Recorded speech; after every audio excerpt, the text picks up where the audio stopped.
Thousands of local hopefuls have entered a first-of-its-kind contest to win a lucrative marijuana dispensary license in New York. News 12 takes you inside the high-stakes competition as we follow 3 applicants with aspirations of starting their own businesses. This is a life-changing event. Join us as we follow the 2-year journey of our hopeful entrepreneurs and see if they'll achieve their dreams.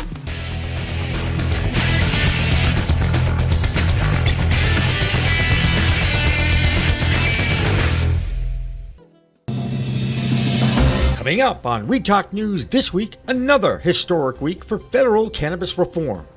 No one should be in jail merely for using or possessing marijuana, period. Now, a public comment period begins, but Schedule 3 for cannabis seems certain.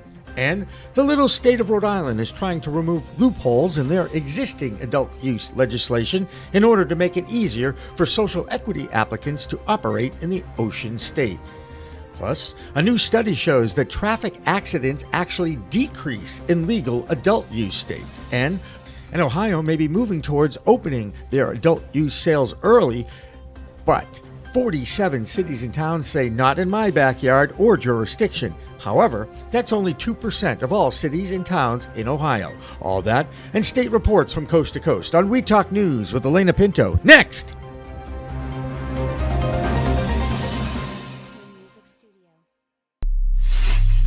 We are Pro Cannabis Media.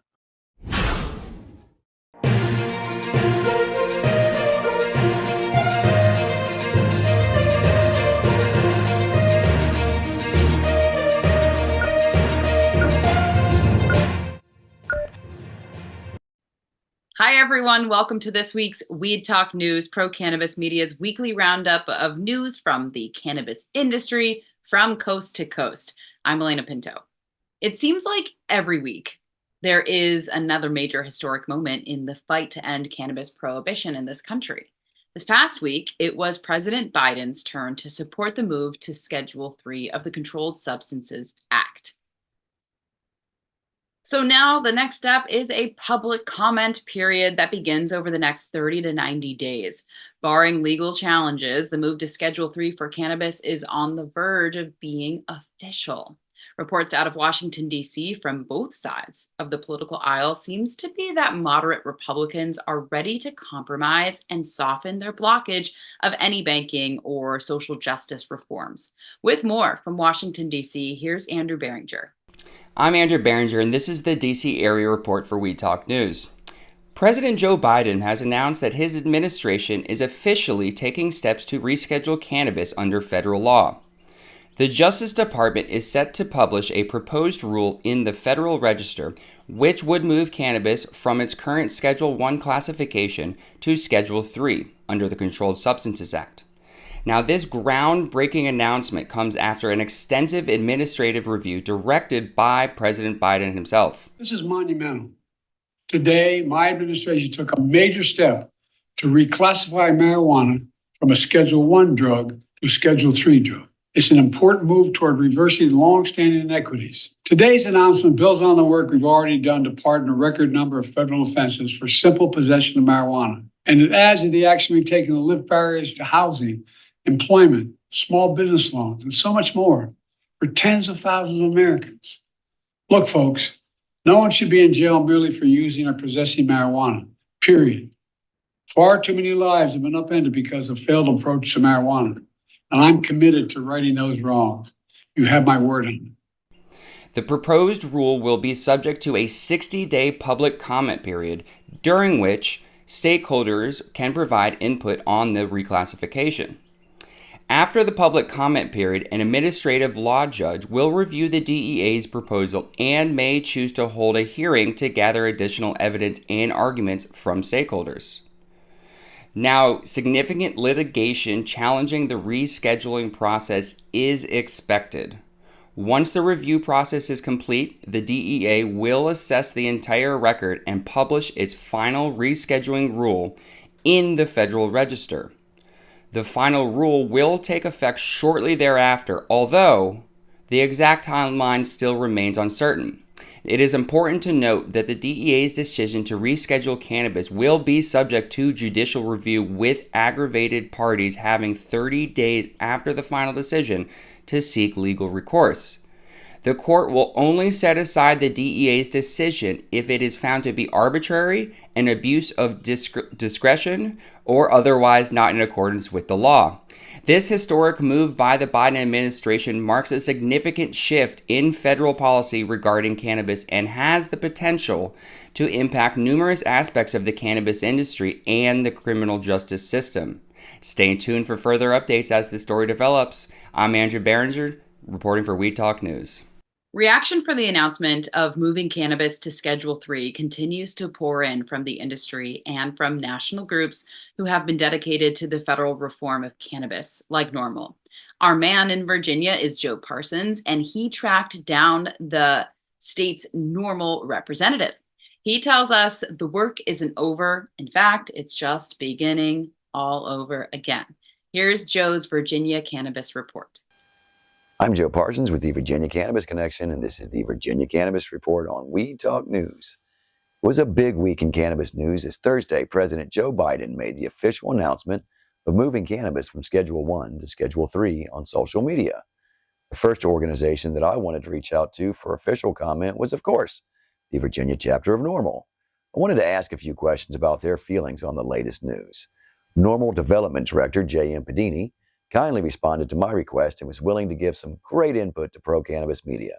Pedini, who also serves as the executive director of the state chapter of Virginia NORML, was very vocal during the vetoes of Virginia's retail cannabis bill, and I figured would give some great insight. And of course, I was correct. My first question was, in lieu of the recent veto, do you think that this new information and shift in policy might make a way for a bill to be passed next session, potentially altering the governor's stance? Executive Director Pedini said, I expect this will have little to no impact on Governor Youngkin's head-in-the-sand approach to cannabis policy and his reluctance to take marijuana off the street corner and place it behind an age-verified counter. And given that the process is just in the beginning, it's unlikely he'll still be in office should rescheduling ultimately occur. I then asked, in your opinion, do you feel like this monumental policy shift could lead to possible descheduling in the future? J.M. Pedini said, hopefully this will yield a dramatic shift in cannabis policy debate as it delegitimizes many of the tropes employed by prohibitionists. Claims that marijuana poses unique harms to health or that it just isn't useful for treating conditions like chronic pain now have been rejected by the same federal agencies that formerly perpetuated them. Specious allegations like these should no longer play a role in any serious conversation surrounding cannabis policy. Finally, I asked the director, do you feel that the reschedule was enough, or should descheduling be where the movement progresses? The answer was, NORML has long argued that cannabis ultimately needs to be descheduled in order to harmonize federal law with the cannabis laws of the majority of U.S. states. However, the White House's endorsement of rescheduling is still a significant step forward. There have been numerous attempts by Congress to end federal prohibition, including the most recent effort by Senate leadership, the Cannabis Administration, and Opportunity Act. Ultimately, it is incumbent upon Congress to pass a bill ending federal prohibition and allowing states to set their own cannabis policies without threat of federal interference. I would like to thank the Executive Director Pedini for the intelligent input and the time, of course, of the Virginia chapter of NORML. Stay tuned to Pro Cannabis Media for all the latest on this historic step forward. And as you know, as an activist, you can count on me to be there with you every step of the way. Well, that's going to do it for this week's Virginia Cannabis Report. From the Virginia Cannabis Connection and reporting for We Talk News, I'm Joe Parsons. Until next time, stay lifted. The state of Michigan has one of the largest cannabis markets in the country, and now they might be the most educated because there are 6 schools that are offering a cannabis course of study. They are Northern Michigan University, Kalamazoo Valley Community College, Wayne State University, Baker College, Lake Superior State University, and Mid-Michigan College. That market did take a hit this week with the announcement of a recall of some pre-rolls that managed to get into stores before they were properly tested. Well, here's our own Michigan weedster, Amie Carter, with that story and more. I'm Amie Carter with Michigan Weedsters for this week's Weed Talk News.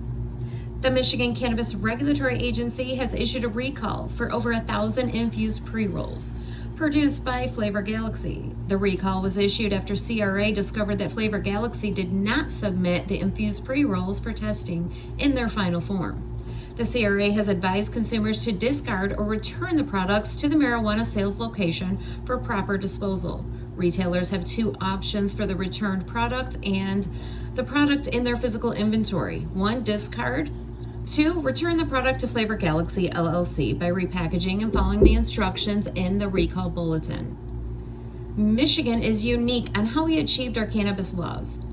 The people of the state of Michigan came together and was able to get enough signatures to get medical marijuana put on the ballot. It was in 2008 when our patient and caregiver program was created. Numbers have been declining since recreational became legal. According to data from the CRA, in early 2019, before adult use sales began, we had over 284,000 patients and approximately 40,000 caregivers. Last month, the CRA reported we now have 104,000 patients and just over 7,000 caregivers. Please know that if you are using cannabis for medical reasons, it is important to get your card so that you are protected under the Michigan Medical Marijuana Act. I'm Amie Carter with Michigan Weedsters for this week's Weed Talk News. As we move out west, we find the multi-state operator Trulieve in Arizona. There, agricultural workers are starting to unionize to protect their rights as employees. Karen Black has that story and more from Arizona. I'm Karen Black from Greenfinger Consulting with the Arizona Cannabis Report for Weed Talk News. In a clear sign of the booming cannabis industry in Arizona, the state has seen a whopping $20 million increase in cannabis tax revenue for fiscal year 2023 compared to the year prior. This significant jump highlights the growing popularity and acceptance of legal weed among Arizonans. With more dispensaries opening up and sales soaring, the state is raking in the green from this budding market. As cannabis use becomes more widespread, the Arizona Governor's Office of Highway Safety is stepping up efforts to combat driving under its influence. An investigative reporter for Arizona Family got an inside look at the drug recognition expert training that various law enforcement agencies around the state have adopted. Believe it or not, DRE training actually originated in Los Angeles in the 70s. In any event, it's a 2-week course where officers learn a 12-step screening system. Opponents claim the measures are too subjective, and others say what's really needed is more education of drivers and more research into the metabolism of marijuana. If only it weren't a controlled substance. As with many facets of the cannabis industry, public officials often have to strike a balance between business growth and public comfort, and that's happening here. The city of Phoenix has approved Trulieve's plan to address the skunky odor emanating from its cultivation facility near Sky Harbor Airport. The smell has been an issue since at least April of 2023, and now the MSO has a year to mitigate it, including by installing an odor control system. Local zoning ordinances state a business's odors cannot go past its property line. Tell that to Krispy Kreme. That's all for the Arizona Cannabis Report.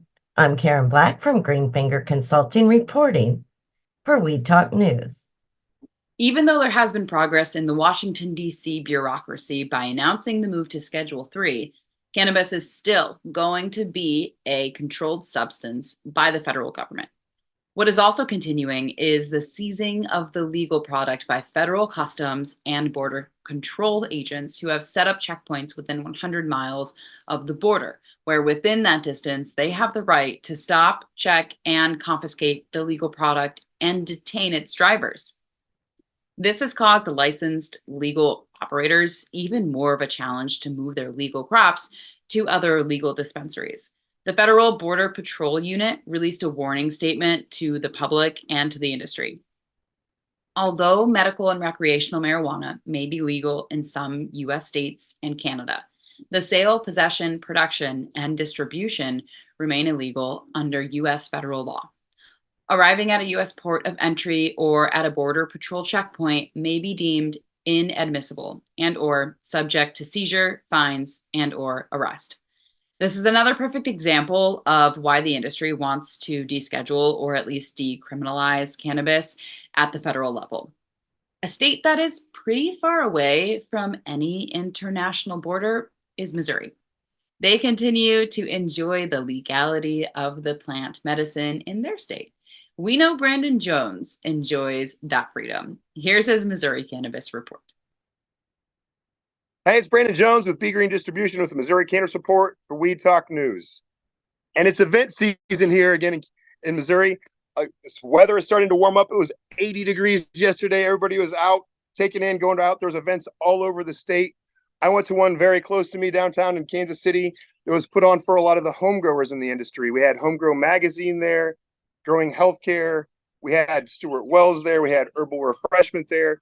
Some of the best home growers in the state of Missouri were all in one location, giving some tips, going back, talking about extraction processes, how to make true RSO and true medicine was going on there. Vendors were able to, be able to show off their products. Obviously, there's no sales there, but be able to display your products. I think people show the type of medicine that you're able to produce as a home grower and a caregiver here. That's just something that's a different little niche market here in Missouri. So you can be a caregiver, which is a home grower, but actually grow for other people as well. So it's a little bit of a different niche system we have here in Missouri that really tries to help support the home grow system and those that really know how to do it well. Instead of only being able to grow 6 plants in each phase, which is the normal, what your allotment is here in the state. If you're a caregiver, you can grow for other people and then expand that flower count to be able to produce more, quality medicine for the community and not have to go pay and, do all the other things that you have to do if you're a caregiver, or if you're a home grower, you don't know how to do it, but you'd like to have homegrown medicine. One of the biggest supporters of the event there is the Canna Convict Project. Chris Smith and Christina are 2 great humans that are out here trying to help people that are still in jail for cannabis crimes to either get them released or still working on expungements as well, too. I actually helped sign some petitions out here. I've got one of them that I brought home that we're still working on. So this is actually pending clemency for Jordan Rhodes. His number is 1233410, case number 221 PT CR00127001 if you want to look it up. But we're out here trying to make sure the people that are still locked up for cannabis crimes can get released. So out here, we're trying to do big things in Missouri. So if you can come out, again, it's recreational here. So lots of events. It is event season here and it's warming up. So come check us out. Brandon Jones with B Green Distribution with the Missouri Cannabis Report for Weed Talk News. Stay medicated and educated. Have a great week. That will do it for the A block of Weed Talk News. The B block is next, and we've got a story that tells you New Hampshire took another step toward legalization. And remember that if you want to watch the entire show right now, you can just go to the homepage of procannabismedia.com. More cannabis news after this.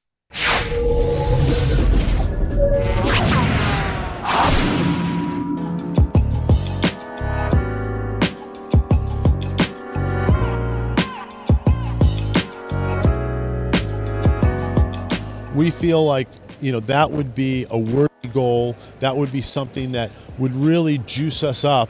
It's great to make money in the industry, but it's also great to help people. And we're all about helping people figure out how to use the resources they have more resourcefully. That's really what this comes down to. And this technique we used back in 13 and 14 when the industry was first starting. I used it myself to raise $275,000 for my business. So I know it works. We're now dusting off the playbook for 2024.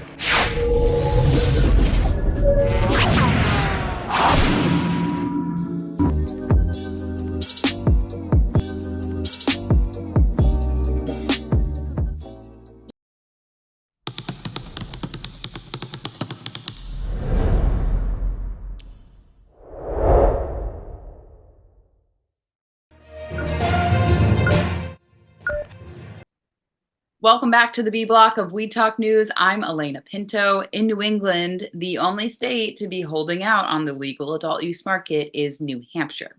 Last week, we reported that for the first time, an adult use, state-operated legalization of cannabis for adults passed the state's Judiciary Committee. Now this week, the Senate there has taken that bill and passed it. It now moves on to the House and is awaiting New Hampshire Governor Chris Sununu's signature.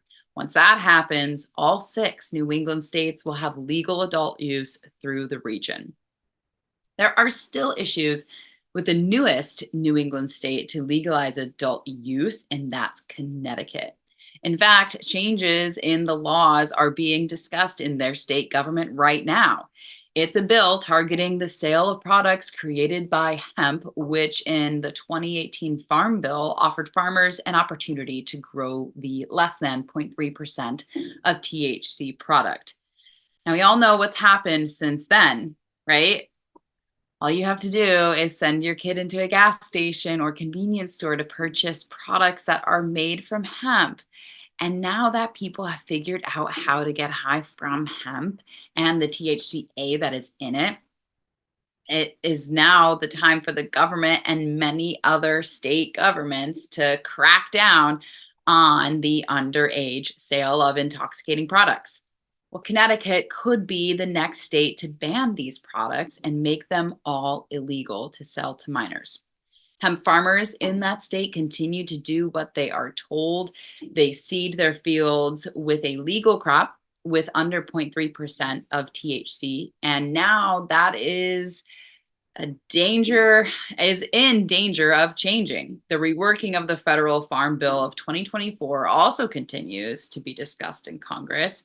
Remember, this is the same plant, cannabis sativa, that is called hemp.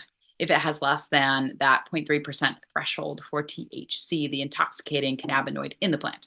It looks like there will be 2 sets of regulations for the plant with or without a larger percentage of THC. But no matter the result, don't you think that all these products should only be available for adults over the age of 21? Well, reality is that the test results and getting the THC percentage right continues to be a challenge for all states, including Oregon. Here's Marianne Cursetjee. I'm Marianne from Alibi with this week's Oregon Cannabis Report for Weed Talk News. This past week marked the 12th annual Cannabis Industry Lobby Days in Washington, D.C. Oregon was proud to represent and be part of the movement. Attorney Mia Getlin and Tucker Holland from Entourage all showed up and advocated for federal reforms. Key messages from this year were support for retroactive 280E, the Safer Banking Act, the MORE Act, and the States Reform Act. Most of the talk around the industry this past week has been about rescheduling. We will see what impact rescheduling has on the industry. At a minimum, it allows for 280E deductions, which will jumpstart the profitability of dispensaries and wholesalers. And finally, the OLCC continues to enforce strict interpretations of the regulations. Lab testing audits are increasing as the effort to mitigate inflated THC scores continues.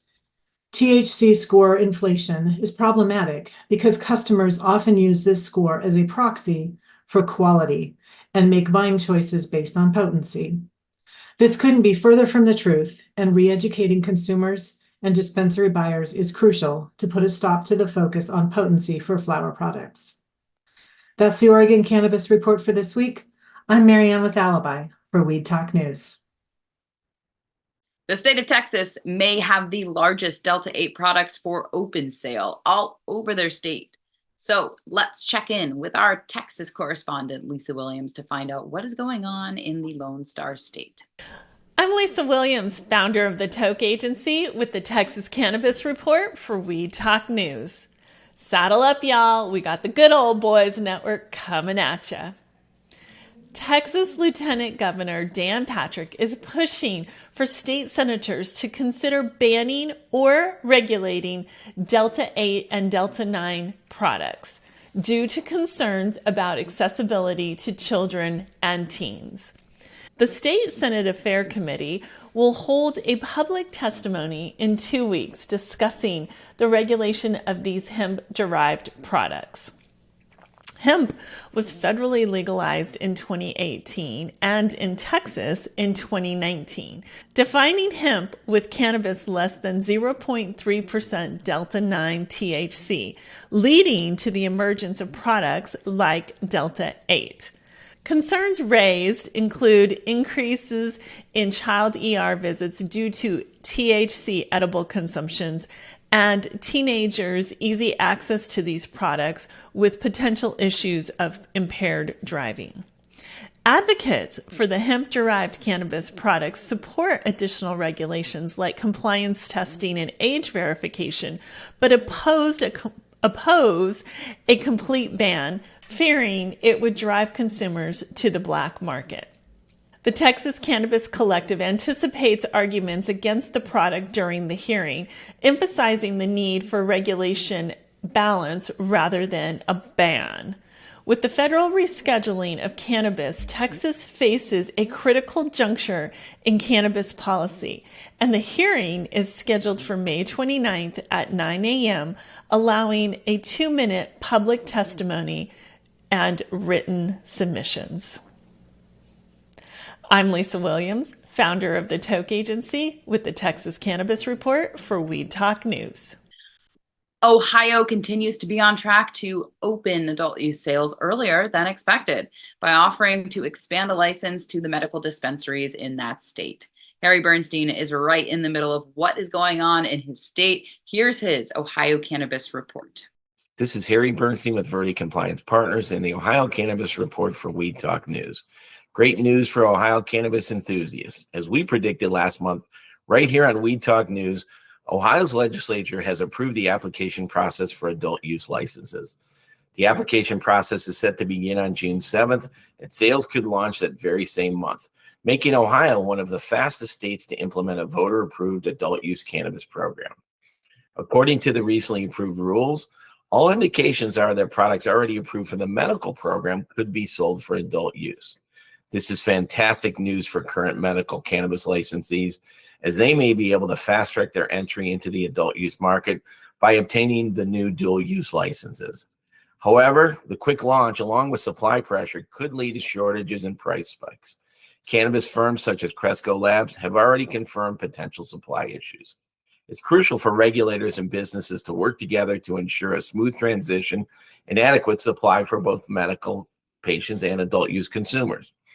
In addition to the adult use market, we believe the next major issue to be dealt with is the unregulated intoxicating hemp-derived products market. The governor and legislator have expressed the need to address this concern. While it could be tackled as early as this summer, it's more likely to be addressed in the fall sessions. This is an important issue that could significantly impact the cannabis industry in Ohio, and we'll be closely monitoring any developments. Despite these challenges, the future of Ohio's cannabis industry is looking brighter than ever. With the application process set to begin and potential sales launching in June, Ohio is positioning itself as a leader in the Midwest cannabis market. Stay tuned to Weed Talk News for the latest updates and insights on this exciting development. And remember, you heard it here first. That's the Ohio Cannabis Report for this week. I'm Harry Bernstein with Verde Compliance Partners and Weed Talk News. Another advocacy group in our nation's capital is the Marijuana Policy Project. This week, they released a report on the total amount of tax money the industry has paid since Colorado and Washington State were the first states to legalize adult use. That market, commonly referred to as the recreational market, is $20 billion. Medicinal figures, including the total number of registered patients, is a completely different amount and is closer to 64 million, not billion. There are approximately just under 4 million registered patients who use cannabis medicinally. In the US, when it comes to numbers, there is one state and city that is growing exponentially, and that is Nevada, where they have adult use and medical cannabis programs. If you've ever visited Las Vegas, also known as the adult playground, there are a number of legal adult vices. The biggest one is gaming in casinos. But is there a growing conflict with that? Well, here's Tina Tasaka from the 702 with her Nevada report. I'm Tina Tasaka with 420 Technologies, and this is the Nevada report for Weed Talk News. When you think of Las Vegas, you think of one word: casinos. Las Vegas is the entertainment and casino capital of the world. Now, with the recent world buzz and President Biden escalating the forthcoming rescheduling of marijuana from Schedule 1 to Schedule 3, what does this mean for a bright light city that does not mix casino and cannabis together? First, let's understand the landscape in Nevada when it comes to having casino license and a cannabis license. Well, that is a no to a no-no. Back in 2017-2018, there were gaming license holders that desired to buy into the cannabis industry, but the Gaming Policy Committee, a 12-member advisory board, hashed out a resolution that would become the standard that all Nevada gaming licenses had to adhere to since then. The resolution stated unequivocally that Nevada casino licensees should be nowhere near cannabis. In other words, can the owner of a gaming establishment also have ownership in a cannabis business? And could a gaming establishment have cannabis-related activities on their premises? The 2018 resolution made it clear the answer is absolutely no to both. In August, the Cannabis Policy Institute will host a panel discussion on gaming and cannabis at UNLV's Boyd School of Law. The gaming industry should start reassessing their positions. Brianna Durrett, director of the Cannabis Policy Institute at UNLV, told Casinos.com, "The last time there was serious and deliberative public discourse on this issue was in 2018, and a lot has changed since then. We should dust off that conversation." So we will certainly continue to follow these conversations and activities surrounding these intriguing talks and where it leads with the gaming regulators to rethink their stance on marijuana. Las Vegas consumption lounges are setting the gold standard, and the globe is taking notice. Representatives from Cannabis Compliance in Guam jetted into Las Vegas to tour the consumption lounges and understand the nuances and other areas of opportunity. In visiting Smoke and Mirrors, they learned firsthand best practices. Discussion points during the tour included room ventilation, how to prevent overconsumption, and questions to ask patrons, minimizing impaired driving, and destroying leftover cannabis. They also learned setting up health inspections and overall sharing ideas. God, I love this. Not only has Las Vegas been the gold standard for casinos across the globe, we are now setting the gold standard in cannabis too. Well, that's it for the 702. I'm Tina Tasaka with 420 Technologies and Weed Talk News. With the federal movement of cannabis from the most restricted category of controlled substances to a lesser one at Schedule 3, the must have had an effect on cannabis stocks. Even when there was little hope for change, even a glimmer of positive news sends these volatile stocks soaring. So when it comes to the stock market, we turn to Doug Miller for advice. Here's this week's High on Wall Street report. I'm Doug Miller from High on Wall Street with this week's cannabis stock report for Weed Talk News. Since April 30th, when it was announced that the DEA would reclassify marijuana from Schedule 1 to Schedule 3, the cannabis stocks all surged on the news. But they've been pulling back and dipping the last few weeks. As we get closer to the rescheduling, you're going to see these cannabis stocks start moving again, as we are with a few of them. Let's take a look at the ETF MSOS, Advisor Shares Pure U.S. Cannabis ETF. That follows the U.S. cannabis companies. It ran up over $11 on the news April 30th, and it has dipped back to the $9 area. Now it's trading around $9.60, and it's setting up the run. These things are going to pop and explode. So watch for dips and trade smart. And that's this week's Cannabis Stock Report. Reporting for Weed Talk News, I'm Doug Miller. 9 states down. We've got a few more to go. So don't go away. Weed Talk News continues after this break. It's a whole new world of weed out there, isn't it? Everyone is learning new ways to titrate, ingest, consume, imbibe, and engage with this plant medicine we call cannabis. Now, let me tell you my cannabis story. You know, I've had 4 major surgeries in the past 23 years and suffer from osteoarthritis with a variety of metal parts in my body and one on deck. Now, thanks to those chronic pain issues, I've been a medical patient in Massachusetts for almost 10 years now. I remember my first trip to a dispensary just outside of Boston, and I told the bud tender I didn't want to smoke it anymore, so I tried edibles, then tinctures, then vaping, and now, if I'm going to smoke, I only use the Weegets filtration system. What? The Weegets.com, Weegets, that's weed, W-E-E-D, G-E-T-S.com, is where you'll find the planet's coolest product that cools the smoke from everyone's favorite flower. The guy that started this was a pretty good medical device manufacturer, and he created this maze pipe that cools the smoking process from 1300 degrees Fahrenheit upon inflammation down to just 90 degrees when it reaches your mouth. That's right, 1300 down to 90. That's why this maze pipe is amazing.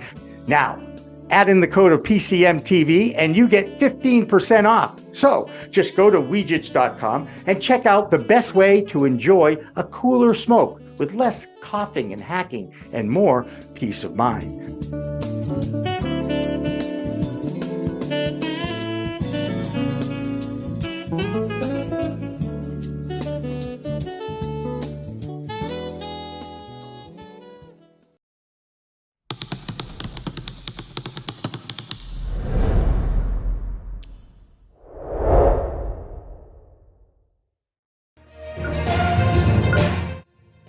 Welcome back to We Talk News, and this is the final section of the show. We call it the C Block. I'm Alaina Pinto. There's a very interesting battle emerging in Minnesota where they continue to set up their new adult use market. There is, however, already a lawsuit filed against the state. In that state's constitution, there is a clause that's causing some confusion right out of the gate. In Minnesota, it says a person can sell anything they grow from their garden. And the new laws in Minnesota are allowing the home grow of up to 8 plants per residence. So now some of the home growers want to cash in on their own crop and are using that state's constitution to fight for the right to sell their own home grow. This case is worth following, especially in states that are not allowing home grow. Even in Washington state, which was one of the first 2 states in the US to legalize the use of cannabis, you have to get a, quote, grower's permit if you exceed the 4 plants per household. This is not that big of a problem in California, where residents can grow up to 6 plants per dwelling, as long as you are over 21 and your county or city allows it, and you might have to get a permit. Nothing is easy in cannabis. Following the goings-on in the Golden State is LeVanna Vassau. I'm LeVanna Vassau from the Bay Sesh on 89.5 FM at KZCT, reporting for PCM with this week's California report for We Talk News. UC Merced will receive a $3.9 million grant to fund their Nicotine and Cannabis Policy Center's Tobacco-Related Disease Research Program, a UC-based entity. The director of the research center, Arturo Durazo, stated in the UC Merced press release, in short, we want to mentor our successors.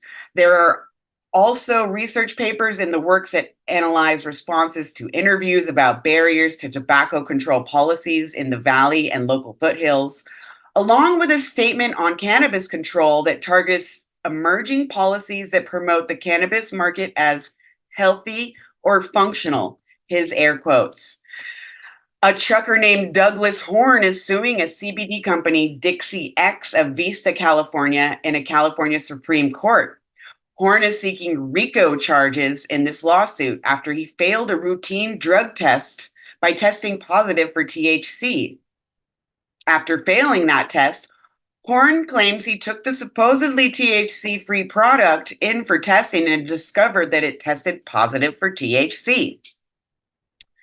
On Friday, June 21st, The vertically integrated, law enforcement-owned California Cannabis Goliath Glasshouse Brands, Inc. is hosting its third annual Investor Sesh at their Camarillo, SoCal facility, which is the largest farm in the U.S. Glasshouse Brands is publicly traded on the Canada stock market and one of the fastest growing cannabis companies in the world. I'm LeVanna Vassau from the Bay Sesh on 89.5 FM KZCT, reporting for PCM with this week's California report for Weed Talk News. According to the Blue Mountain Eagle publication out of Oregon, there is a study that shows the fact that traffic fatalities actually decrease in legal states. Researchers looked at data from California, Maine, Nevada, and Massachusetts. They compared these statistics with 5 states where cannabis is still illegal. They were Idaho, Indiana, Kansas, Nebraska, and Wyoming. The researchers concluded that studies like these have failed to show that legalization of cannabis has resulted in any significant increases in traffic fatalities. Unfortunately, the same statistics in all of those states are not true for alcohol. Coming up next on Weed Talk News, we check in with one of our most popular pro-cannabis shows in the country. That's Thomas Howard's Cannabis Legalization News and his co-host, Miggy 420.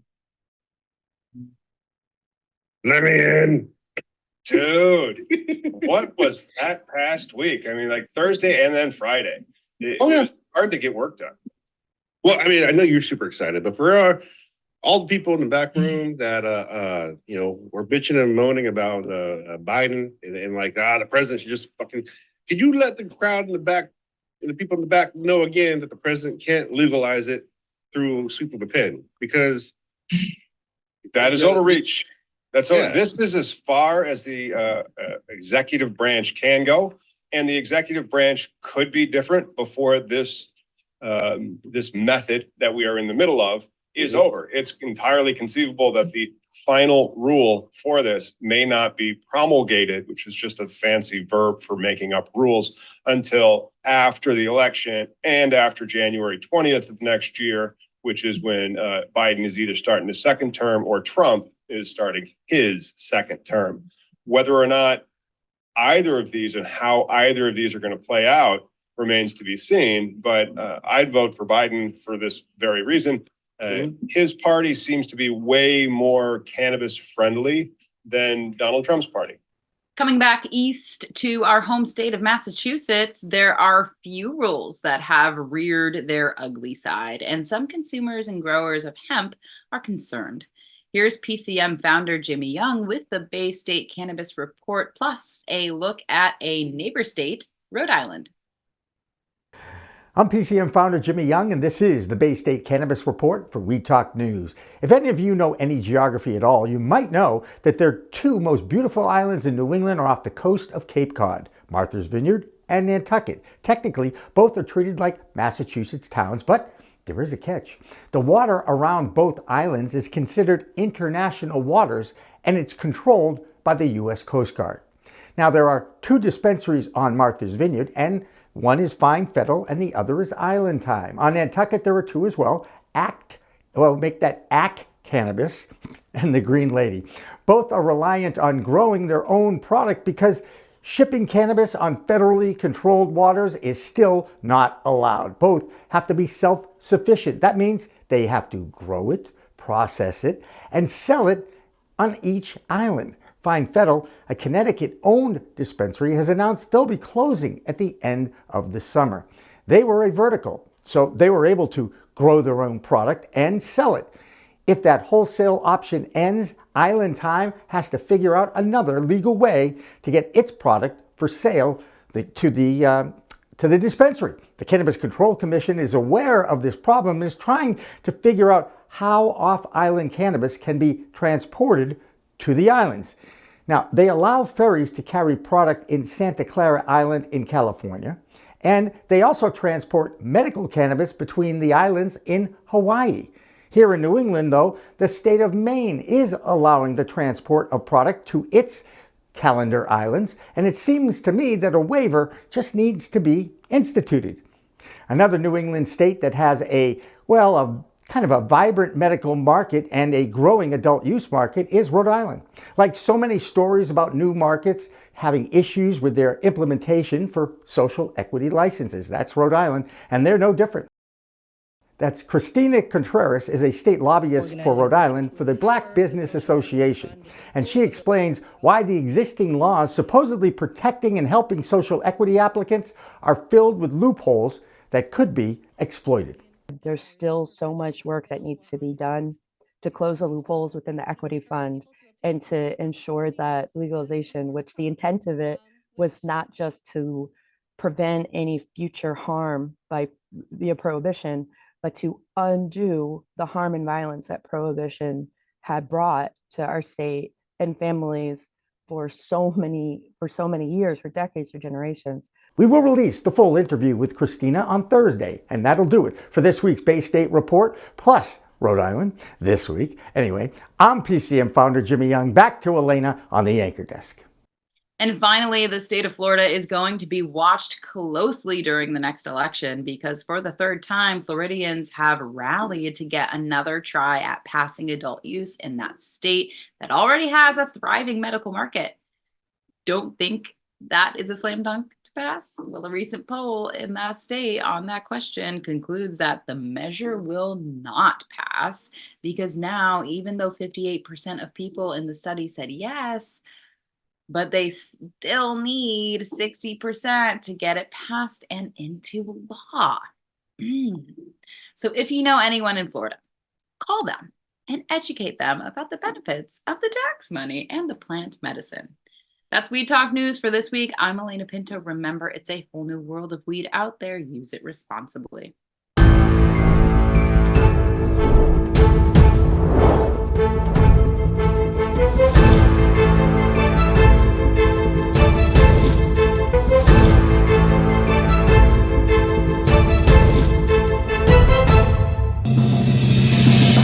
Coming up on We Talk News this week, WNBA superstar and Olympic champion Brittany Griner gets busted at a Russian airport for carrying hash oil. Hi, everyone. I'm Alaina Pinto, and this is Weed Talk News. Hey, everybody, it's Brandon Jones with Be Green Distribution with the Missouri Cannabis Report. I'm Karen Black from Greenfinger Consulting with the Arizona Cannabis Report. I'm Matthew Friedlander, coming to you from the owner's office here at Skagit Organics. I'm Amie Carter from Michigan Weedsters. My name's Tom. You can find me over at Cannabis Legalization News. I'm Jill Goldsberry with We Talk News New Jersey, and we are back. Andrew Behringer here reporting from Washington, D.C. Our Canadian correspondent with We Talk News, Debbie Fazy with the Canadian Toke of the Week. I'm Doug Miller from High on Wall Street with this week's Cannabis Stock Report for Weed Talk News.